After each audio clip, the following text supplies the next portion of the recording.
வகை.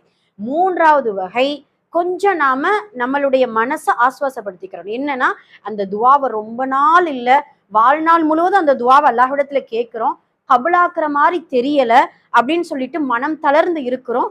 ஆனால் மறுமையில அந்த துவாவுக்கு பகரமா அல்லாஹு தாலா அதை விட சிறந்ததை மறுமையில கொடுப்பானா.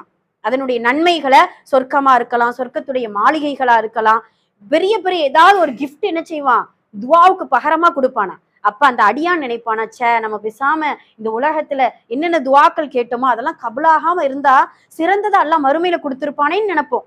அந்த அளவிற்கு என்ன செய்வான் அல்லாஹ் தஆலா, துன்யாவை விட நம்மளுடைய தேவைகளை முறையிடும் பொழுது, சில இதை ஏற்காமல் இருக்கும் பொழுது மறுமையில இவ்வளவு பெனிஃபிட், இவ்வளவு சிறப்பான ஒரு கிஃப்ட் என்ன செய்வான் அல்லாஹ் கொடுப்பான். அப்ப 3 வகையா நம்மளுடைய துவாக்கள் கபுலாக்கப்படும். உடனே கபுலாக்கப்படும், கொஞ்சம் லேட் ஆகும், இல்ல மறுமையில அதனுடைய நன்மைகளை சிறந்ததாக இன்ஷா அல்லாஹ் கொடுப்பான். சரி, இந்த சஹாபி ஒரு துவா